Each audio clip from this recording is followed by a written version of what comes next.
Hello everyone, continue करते हैं हम लोग अपने डिस्कशन को। एंड अब देखते हैं कि रेबेलियन स्प्रेड कैसे हुआ।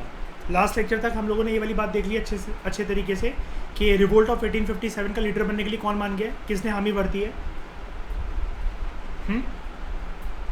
बहादुर थार जफर टू ने। ठीक है, अब रेबेलियन फैलेगा। देखो, मेरठ से लेकर दिल्ली तक के रास्ते में अर्पित जो म्यूटिनियर्स थे, इन्होंने खदेड़ फेंका था ना अंग्रेज़ों को, उनकी बिल्डिंग को, उनके आर्म्स एंड एम्यूनिशन को, सबको लपेट लिया था। अब ब्रिटिशर डर गए। डर इस वजह से गए क्योंकि अब जब ये रास्ते से अपने अपने इलाकों में लौट रहे हैं श्रेया, अगर अब इनको हाथ लगाया तो इनका उत्साह तो दुगना है, हौसले तो इनके बुलंद हैं।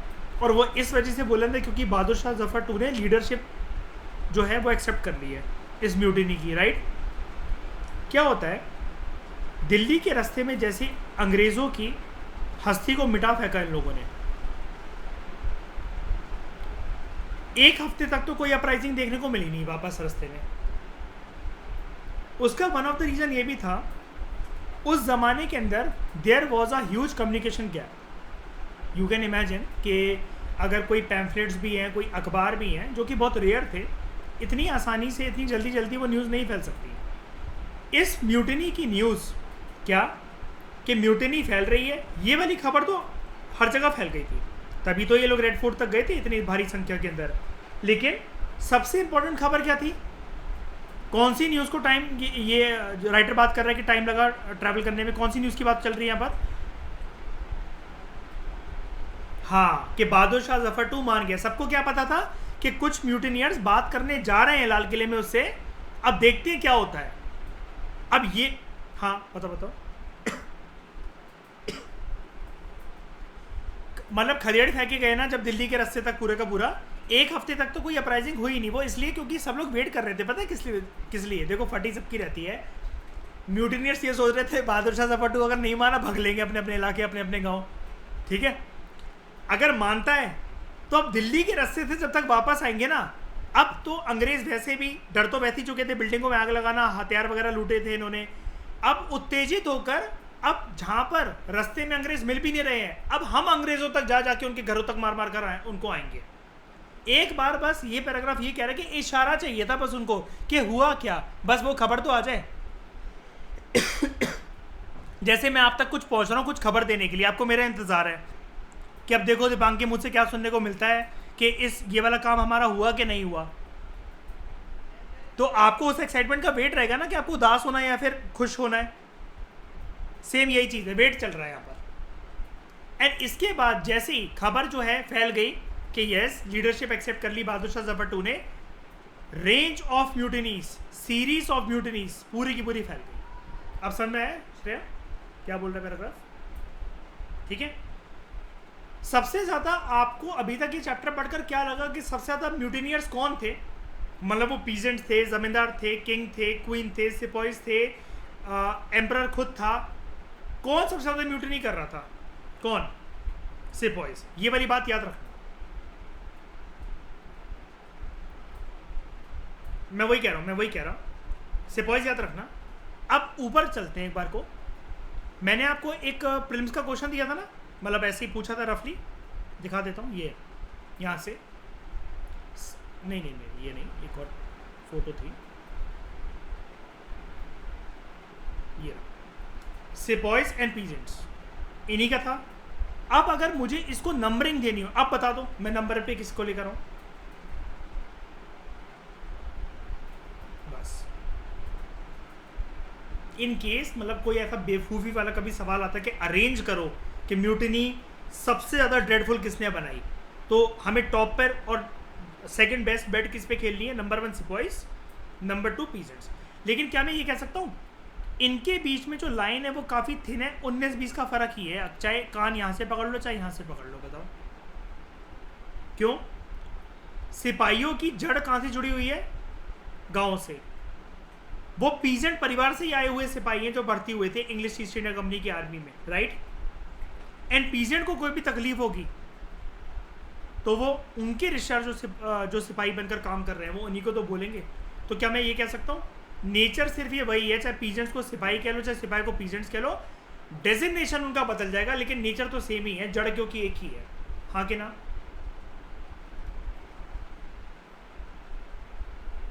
ठीक है,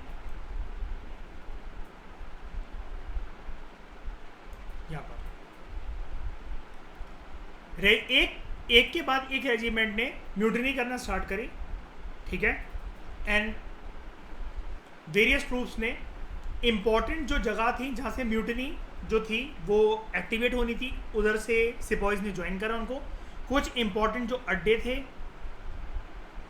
म्यूटिनियर्स के, उनमें से था दिल्ली। दिल्ली में तो देखो कुछ सिपाही रहेंगे ही रहेंगे, क्यों? बहादुर शाह जफर टू ने एक दिलासा भी ले लिया था कि देखो सारे लोग यहाँ से अलविदा मत कहना, कुछ टिक जाओ, क्योंकि हो सकता है एकदम से इंग्लिश ईस्ट इंडिया कंपनी कहाँ पर अटैक करते सबसे पहले? लाल किले पर। और क्यों अटैक करेगी वो लाल किले पर? एकदम से क्या हो जाएगा उनको? ऐसा क्यों?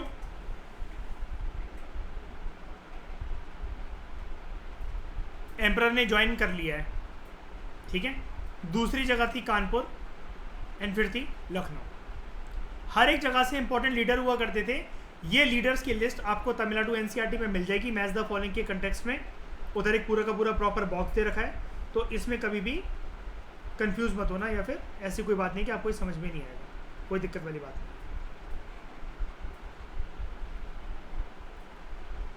एक के बाद एक करते करते जो शहर से और जो गांव से जो लोग थे उन्होंने भी रेबेलियन में हिस्सा लिया। लोकल लीडर्स का सपोर्ट लेते लेते उन्होंने अपनी म्यूटिनी को फुल थ्रॉटल पर एक्टिवेट रखा। ज़मींदार हों, लोकल चीफ्स हों, इन सब ने बेसिकली ये बोला कि हम अंग्रेज़ों के खिलाफ लड़ने के लिए तैयार हैं। एंड जो छोटे लोग थे, जो एक पर्टिकुलर गांव से आते थे, शहरों से आते थे, उनके लोकल लीडरशिप की तरह जो सर्व कर रहे थे वो कर रहे थे लोकल ज़मींदार एंड लोकल चीफ्स, ठीक है। अब कानपुर में ये म्यूटिनी को लीड करने वाला पर्सन कौन था? नाना साहेब, जो एडॉप्टेड सन था लेट पेशवा बाजीराव का। याद है, हमने पढ़ा था इसके बारे में। ये कानपुर के पास रहता था। क्या कह रहे हो मयूर? हाँ, इसने आर्म फोर्सेस गैदर करी, ब्रिटिश गैरिसन जो था वहां से अंग्रेजों को बाहर फेंकाया। गैरिसन क्या होता है? कौन सी जगह होती है गैरिसन? क्या रखा जाता है इसके अंदर, क्या करा जाता है? Arms and ammunition. बेसिकली बड़े बड़े एक तरीके से फोर्टिफाइड वॉल्स ही होती है, ठीक है। इनकी बहुत ज़्यादा प्रोटेक्शन इसलिए करी जाती है क्योंकि अगर हथियार ही लुट गए तो सामने वाला लड़ेगा कैसे? और इसने अपने आप को पेशवा डिक्लेयर कर दिया, और लेकिन बोलता है कि जैसा कि मैंने प्रॉमिस करा था, मैं उस म्यूटिनी का पार्ट बनने के लिए जो माना था, इसने बोला he declared that he was a governor under emperor Bahadur Shah Zafar too. मैं पेशवा हूँ, सब कुछ हूँ, ये मेरा डेजिग्नेशन है, लेकिन मैं जिसकी अध्यक्षता के नीचे, एक सेकेंड मयूर, मैं जिसकी अध्यक्षता के नीचे काम कर रहा हूँ वो है बहादुर शाह जफर टू। पहले मयूर लाइन कंप्लीट होने दिया करो, बीच में मत टोका करो। अब बोलो क्या बोल रहे हो, बोलो। अब गूंगे को बन गए, जल्दी बोलो। लखनऊ के अंदर जो लीडर था वो था बिरजिस कादर।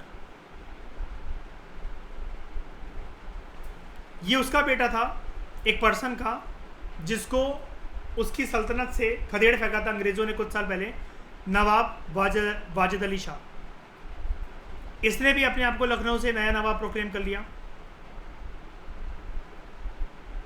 लेकिन इसने भी यही बोला इस बारी कि ऐसा कोई अब मुझे शौक नहीं है, हम समझ गए हैं कि यहाँ पर एक दूसरे की सहमति, एक दूसरे को करे हुए जो बातें हैं वो बहुत इंपॉर्टेंट है। इसलिए इसने बहादुर शाह जफर टू की जो सुज़ेरेनिटी थी उसको एक्नॉलेज करा। What do you mean by suzerainty? मैं आपको ये पोस्ट इंडिपेंडेंस में ये वर्ड बता चुका हूँ पार्टीशन वाले चैप्टर के अंदर, पैरामाउंट एंड सुज़ेरेनिटी।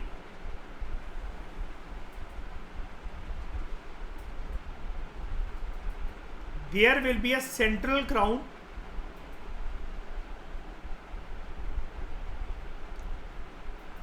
लीडरशिप इनकी रहेगी, इसके अंतर्गत लोग अपनी इंडिपेंडेंस एंजॉय करेंगे। जैसे हमारे देश का स्ट्रक्चर बताओ, सेंट्रल गवर्नमेंट ज्यादा पावरफुल होती है स्टेट गवर्नमेंट? नहीं श्रेया, दोनों रिस्पेक्टिव अपने एरेना में। ऐसा कभी मत बोलना। सेंट्रल अपने रिस्पेक्टिव एरेना में दोनों पावरफुल है। अच्छा मुझे बताओ, बड़ा कौन है? एक क्लर्क की एक आईपीएस ऑफिसर?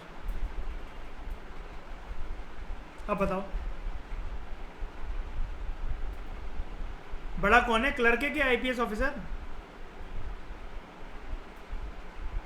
बोलो श्रेया, बोल।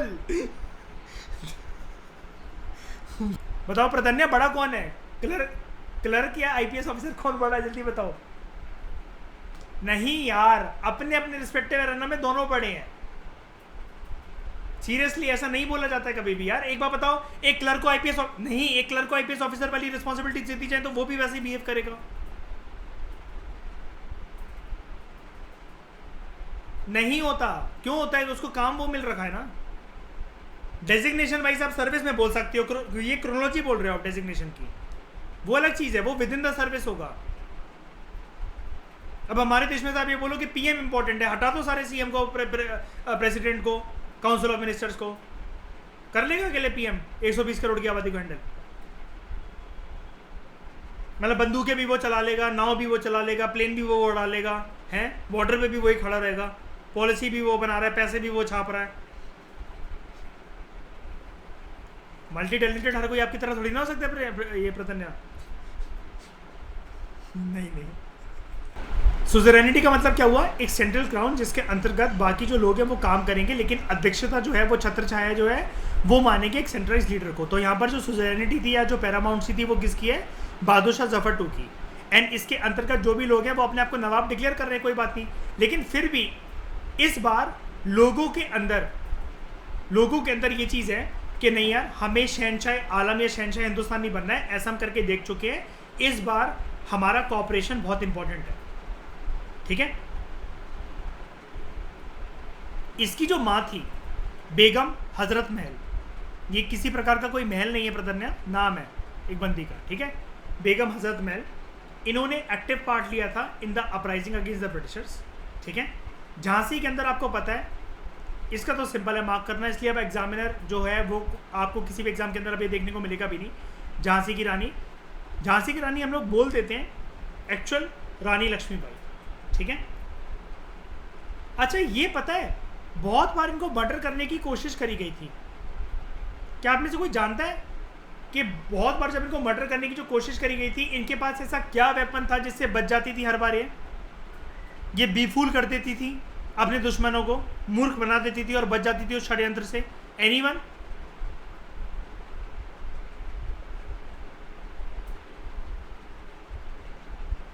बताओ भाई, रानी लक्ष्मीबाई के पास ऐसा क्या था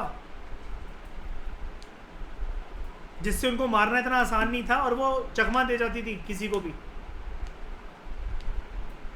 पागल हो गए? कह रहा मर्दों जैसी दिखती थी, तो क्या दाढ़ी थोड़ी ना आ जाती थी अलाउद्दीन की तरह? हाँ कुछ भी बावले हो गए बच्चे यार पे, देख रहे हो कलेक्टर बनने लोगों को। मयूर का दिमाग तो और खराब है ट्रेडिंग कर करके।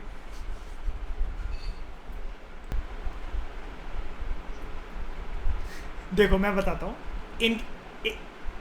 नहीं, अरे घोड़े से कैसे बच जाएगी भाई? वो महाराणा प्रताप के पास था भाई, उल्लू हो, मेरी बात सुनो।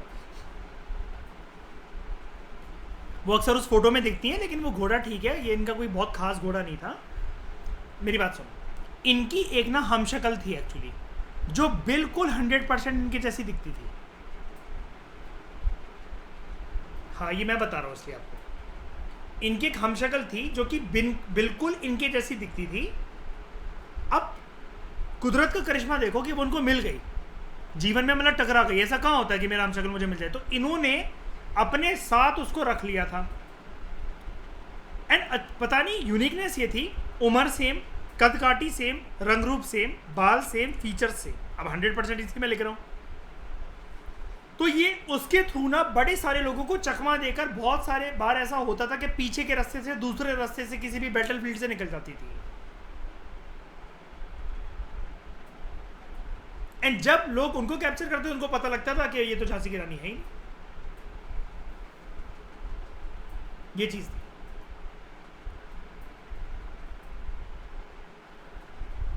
मनी करने का कंगना रनावत की, उसने झांसी की रानी का रोल निभाया था।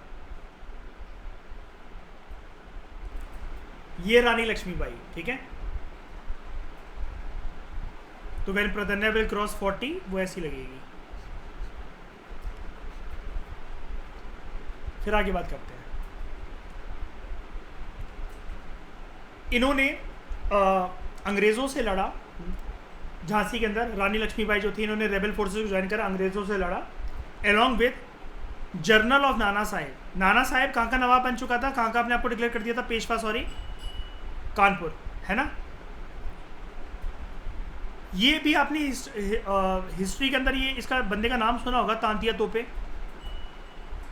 ठीक है। प्रधन्य टोप नहीं है, इसको तोपे कहते हैं, ठीक है। हाँ, इन द मांडला रीजन ऑफ मध्य प्रदेश, आज के टाइम में मांडला एक डिस्ट्रिक्ट है एमपी की, ठीक है। यहाँ पर रामगढ़ एक जो गांव है, वहाँ पर एक लेडी थी रानी अवंतीबाई लोधी, ठीक है। इन्होंने अपनी एक आर्मी रेस करी थी 4000 लोगों की अंग्रेजों के खिलाफ, ताकि वो अपने रीजन को सुरक्षित रख सके। ये जितने भी विमेन वाली जो लिस्ट है ना, इसका चिट्ठा एक अलग से बना लेना श्रेया, ठीक है। किसका कंट्रीब्यूशन क्या, मेंस की आंसर राइटिंग में बहुत मदद करेगा ये, ओके।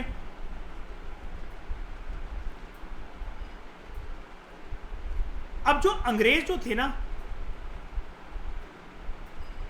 अब उनकी संख्या ना कम पड़ने लग गई थी as compared to rebel forces. काफी लोग उत्तेजित हो गए थे। इससे पहले इस प्रकार का रिवोल्ट इतने बड़े लेवल पे तो हुआ ही नहीं था। तो बहुत सारे जब बैटल लड़े गए ना, इस बारी अंग्रेज जो थे वो खदेड़े जा रहे थे। अब लोगों को और ज्यादा ये कन्विंसिंग पावर मिल गई कि जो ब्रिटिश रूल है वो कोलैप्स हो गया है, और उनको और ज्यादा उनका कॉन्फिडेंस बढ़ गया कि जो रेबेलियन को जो नहीं भी कर रहे थे, अब उन्होंने भी करा कि अच्छी बात है, जब हमें नंबर से, संख्या से रिजल्ट मिल रहा है तो चलो और नंबर बढ़ाओ इस चीज का। इनिशियली पर्सन क्या करता है, किसी भी चीज में कुछ गिने चुने नंबर डालता है कि चल चल जाओ, पहले तुम आगे बढ़ो, नंबर देख लेना, अगर फायदा मिल रहा होगा तो हमें बुला लेना। फिर मिला फायदा तो ज्वाइन कर लिया कि हाँ भाई, अगर सच में ये सपना पूरा हो सकता है कि फिरंगियों को इस देश से भगाया जा सकता है, why not to join the rebellion. तो वाइड स्प्रेड पॉपुलर रेबेलियन, मैं हमेशा बार बार आपको ये बार वर्ड बताता जा रहा हूँ हिस्ट्री के अंदर, पॉपुलर वर्ड का मतलब is something which is connected with the people. तो जो सिचुएशन थी पूरी जगह पर, ये जो पॉपुलर रेबेलियन 1857 की क्रांति के अलग अलग फेजेस जो है ये फैल रहे थे। अवध के अंदर पर्टिकुलरली इसका बहुत ज़्यादा इम्पैक्ट था। 6 अगस्त 1857 की बात है। एक वहाँ का लेफ्टिनेंट कर्नल होता है टाइटलर, उसने अपने कमांडर इन चीफ को ये एक लेटर लिखा, एक टेलीग्राम लिखा कि बेसिकली हमें कैसे भी करके साम दाम दंड भेद कुछ भी करके यूज करो, लेकिन अलग अलग जगह से लोगों को जो रेबेलियन कर रहे हैं, जो रेबेल्स हैं, उनको शांत करवाओ। एंड स्पेशली जमींदारों को कंट्रोल करना में बहुत ज़रूरी है, क्योंकि लोकल रेबेल्स के, आपको अभी मैंने बताया, लोकल चीफ्स और लोकल जमींदार उनके लीडर बनकर जो थे वो बढ़ चढ़कर हिस्सा ले रहे थे। और भी नए नए लीडर्स आए फोरफ्रंट पर। फॉर एग्जांपल अहमदुल्ला शाह, ये एक मौलवी था फैजाबाद का। हु इज मौलवी? मौलवी कौन होता है?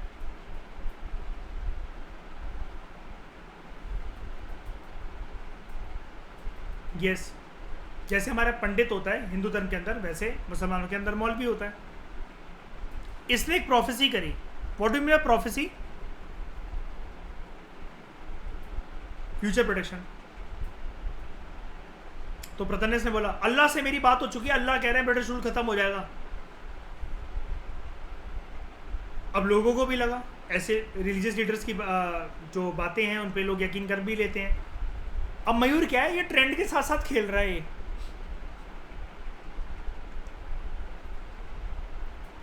हाँ, सिचुएशन तो वही है, लेकिन ये समझ रहे हो, ट्रेंड के साथ खेल रहा है कि जब इसको दिख रहा है कि मतलब हाँ ब्रिटिश रूल जा रहा है, तो उसने प्रोफेसी कर दी कि कल को मैं सही प्रूफ होऊंगा तो हो ही जाऊंगा। अभी वही वाली बात है कि क्रिकेट मैच चल रहा है, किसी टीम को एक बॉल पे 100 रन चाहिए, अब प्रदन्या बोल रही है माँ कसम खाती है हारेगी वाली टीम जिसको एक टीम पे 100 रन चाहिए एक बॉल पे। तो प्रदन्या आप क्या कर रहे हो, ट्रेंड के साथ ही तो खेल रहे हो। और फिर जब वो हार गई तो प्रदन्या क्या कहेगी, देखा पहले मैंने पहले ही बोला था, एंड फिर ये माता रानी बन जाएगी। तो he caught the imagination of the people and raised a huge force of supporters. Lucknow आता है, ये अहमदुल्ला शाह की बात हो रही है, to fight the British. Delhi के अंदर जो रिलीजियस वॉरियर्स थे, गाजीज कहा जाता था उनको, वाइट पीपल को इरेडिकेट करने के लिए लोग साथ आए। उसके बाद बरेली से एक सोल्जर था भगत खान, इसने चार्ज लिया कि लार्ज नंबर ऑफ फाइटर्स को मैं ट्रेन करूंगा दिल्ली के अंदर कि उनको कैसे छोटी छोटी जगह पर अंग्रेजी हुकूमत को ख़त्म करना है। ये एक इंपॉर्टेंट लीडर साबित हुआ रेबिलियन को कैरी आउट करने के लिए। बिहार के अंदर एक बूढ़ा जमींदार था कुंवर सिंह, इसने भी रेबल्स सिपाहीज को ज्वाइन करा एंड अंग्रेज़ों के खिलाफ रेबल्स के साथ काफ़ी महीनों तक लड़ता रहा। तो बहुत सारे आपको यहाँ पर लोग देखने को मिल रहे हैं, एंड इसका पोर्ट्रेट देखो, वीर कुंवर सिंह कहाँ से लीड कर रहा था ये, बिहार में। अब क्या हुआ, जब आप किसी के ऊपर वार करते रहते हो ना लगातार, उसको आपका एक पैटर्न समझ में आ जाता है। अंग्रेजों को एक पैटर्न समझ में आ गया कि जो रेबेलियन है ये किस तरफ जा रही है। अब उन्होंने एक चीज ये भी कैच करी, ये काफी ज्यादा हैपहजार्ड मैनर में भी जा रही है रेबेलियन। इनके पास एक सेंट्रलाइज लीडरशिप तो है बहादुर शाह जफर 2 के नाम पर, लेकिन वो भी किसी काम का है नहीं, उसके बाजू में इतना दम नहीं है, सिर्फ और सिर्फ वो अपनी जबान चला सकता है। तो कंपनी ने क्या डिसाइड करा, the company fights back. Company ने बोला जो होगा वो देखा जाएगा। इन्होंने अपनी पूरी जान लगा दी। और ईस्ट इंडिया कंपनी को सबसे ज्यादा गुस्सा किस पर था, सबसे ज्यादा गुस्सा मुगल एम्परर बहादुर शाह जफर 2 पर। इन्होंने कहा हम अब इस रिवोल्ट को सप्रेस करेंगे अपनी पूरी ताकत लगाकर, साम दाम दंड भेद कुछ भी हो जाए, एंड इसको तो छोड़ना नहीं है, इस बुड्ढे को, बहादुर शाह जफर 2 को। ऊपर कुछ बॉक्स वगैरह तो नहीं रह गया,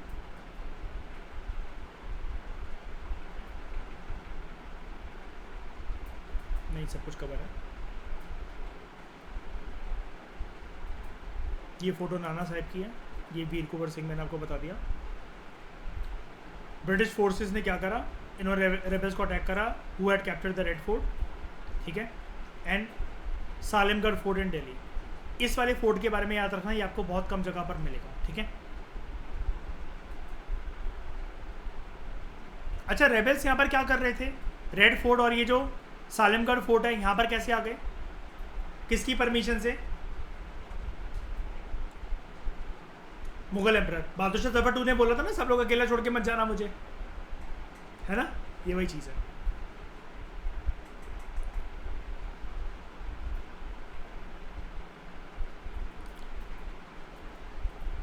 इन्होंने इंग्लैंड से एक्स्ट्रा फोर्सेस मंगवाई, नए नए कानून पास करें ताकि जो रेबल्स हैं उनको इजीली कन्वर्ट करा जा सके, क्योंकि वो क्रिमिनल तो थे ही। एंड उसके बाद जो भी जिस भी जगह पर ये पूरे का पूरा रिवोल्ट का जो तूफान मच रखा था, जो कि इनके मेन सेंटर्स ऑफ रिवोल्ट थे, वहां पर ये पहुंचे कि अब जो होगा देखा जाएगा। हमें एक चीज को नहीं भूलना चाहिए, उस टाइम पर इंडियन लीडर्स के खिलाफ इतनी ज़्यादा सक्षम इन्फेंट्री और कैवलरी थी नहीं। हालांकि चैलेंज करने को आप बोल सकते हो, जैसे रानी लक्ष्मीबाई अपने आप में ही सक्षम थी, उनको फोर्सेस की भी ज़रूरत नहीं पड़ती थी ज़्यादातर, तो इतनी ज़्यादा ब्रेव वॉरियर थी वो।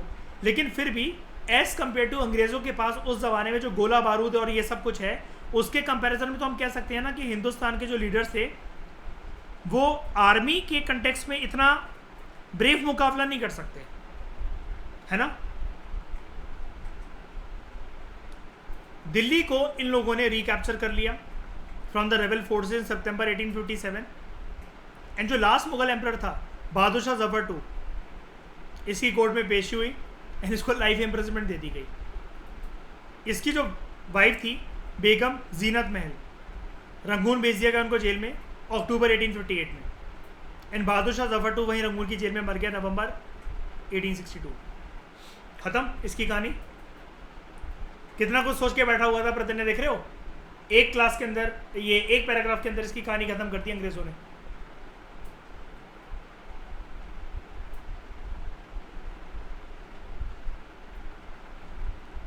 अब जो अंग्रेज हैं जब वो दिल्ली को रिकैप्चर करने पहुंचे, उनको एक रुकावट का सामना करना पड़ा, जो कि अहम रुकावट थी। ब्रिटिश फोर्सेस को इनिशियली ये लगा, उन्होंने ये देखा कि दिल्ली के अंदर हैवी फोर्टिफिकेशन है। भाई इतने सारे सिपाहीज जो हैं वो सपोर्ट दे रहे हैं, वो सुरक्षा दे रहे हैं मुगल एम्परर को, बहादुर शाह जफर टू को, तो इतना आसान तो नहीं होगा दिल्ली के अंदर घुसना। 3 सितंबर 1857 को जो ये इंग्लैंड से एक्स्ट्रा सपोर्ट इन्होंने मंगवाया था, जिसको रीइंफोर्समेंट कहा जा रहा है, वो आता है यहाँ पर। एंड पूरी की पूरी एक आर्मी चली जिसके अंदर ये लोग सारे हाथी, तोपें, बंदूकें, एमुनेशन, पूरे के पूरे जो कार्ट्स थे वो लोड करके जा रहे थे दिल्ली की तरफ। यानी कि बैकअप प्लान बहुत अच्छे अच्छे थे इनके पास। एंड जैसा कि आपको मैंने बगल वाले पैराग्राफ के अंदर बताया, इन्होंने अच्छी तरीके से कब्जा कर ही लिया था। दिल्ली वापस मिल गया, इसका मतलब ईस्ट इंडिया कंपनी को। लेकिन इसका मतलब ये नहीं था कि जो रेबेलियन जो थी वो डाई डाउन हो गई थी, वो ख़त्म हो गई थी। लोग तो और ज़्यादा अलग अलग जगह पर उत्तेजित होंगे, लेकिन अब लोगों को बहुत संभल कर चलना था, क्योंकि अब न्यूज़ क्या पहुंच गई लोगों तक, बहादुर शाह जफर टू की कहानी ख़त्म। लेकिन फिर भी इंडिविजुअल लेवल पे, जैसे ज़मींदार और चीफ्स के या नवाब के और पेशवा की अध्यक्षता के अंदर जो लोग अपने रिवोल्ट को कंटिन्यू रख रहे थे, उन्होंने कंटिन्यू रखा। They continue to resist and battle the Britishers. 2 सालों तक लगातार अंग्रेज़ों को लड़ना पड़ा इस पॉपुलर रेबिलियन को और उनकी मैसिव फोर्सेस को सप्रेस करने के लिए। लखनऊ वापस छीन लिया गया मार्च 1858 में। रानी लक्ष्मीबाई को हरा दिया जाता है और मार दिया जाता है उनको जून 1858 में। इनकी लेकिन डेथ ना बेसिकली सिंधिया की वजह से होती है, सिंधिया परिवार की वजह से होती है, ग्वालियर। रानी अवंतीबाई के साथ भी यही हुआ, ठीक है, और उनको भी मार दिया गया। तांतिया तोपे गोरिल्ला वॉरफेयर लड़ते रहे जंगलों में छुपकर with the support of many tribal and peasant groups. What do you mean by guerrilla warfare? Central India मतलब मध्य प्रदेश के जंगलों में छुपे रहे आसपास। गोरिल्ला वॉरफेयर क्या होता है? लेकिन आप एकदम से अटैक करते हो, फिर कुछ टाइम के लिए फिर गायब हो जाते हो, ठीक है। लेकिन इनको कैप्चर करा गया and he was killed in April 1859।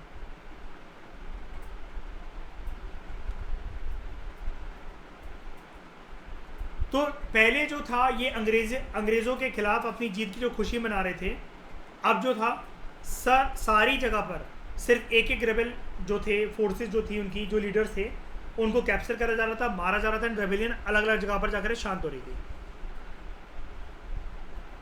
अब अंग्रेज़ों के सामने चुनौती ये थी, हमने जो है मेहनत और मुशक्क़त करके, फोर्स को यूज़ करके, वॉयलेंस को यूज़ करके एरिया को तो छीन लिया, लेकिन अगर हमें इंडिया एज अ कॉलोनी को रूल करना है तो लोगों की लॉयल्टी भी तो चाहिए पड़ेगी हमें, उसके लिए वो ट्रस्ट भी तो चाहिए पड़ेगा, वरना लोग तो मानेंगे ही नहीं, लोग तो मानेंगे ही नहीं। ज़बरदस्ती प्रतन्य मैं किसी से कहूँगा मैं तेरे को प्यार करना चाहता हूँ, मैं तेरे को बेस्ट तरीके से प्यार करूँगा, अरे उसको सामने वाले के माइंड में भी तो मेरी इमेज होनी चाहिए कम से कम, एक अच्छी या बुरी जैसी मर्जी, वो एग्री तो करे। यानी कि अगर ये लॉयल्टी वापस नहीं ली गई ना श्रेया, तो दोबारा म्यूटिनी रेबिलियन होंगे या फिर रूल के खिलाफ बगावत होगी। तो जो लॉयल लैंड होल्डर्स थे, इन्होंने उनके लिए मैसिव रिवॉर्ड्स अनाउंस करे कि वो अपने ट्रेडिशनल राइट्स जो हैं लैंड के ऊपर वो एंजॉय करते रहेंगे, हम उनके ज़मीन उनको वापस करते हैं। इन्होंने एक ऑफर दिया कि जिन भी लोगों ने अभी तक म्यूटिनी करी थी, रेबेलियन करा था, अगर वो अंग्रेज़ी हुकूमत के सामने अपने आप को झुका देते हैं, उनको जान से मारा नहीं जाएगा, हम उनको छोड़ देंगे, बख्श देंगे। हमारे साथ मिलकर काम करो। ये था तांतिया तोपे।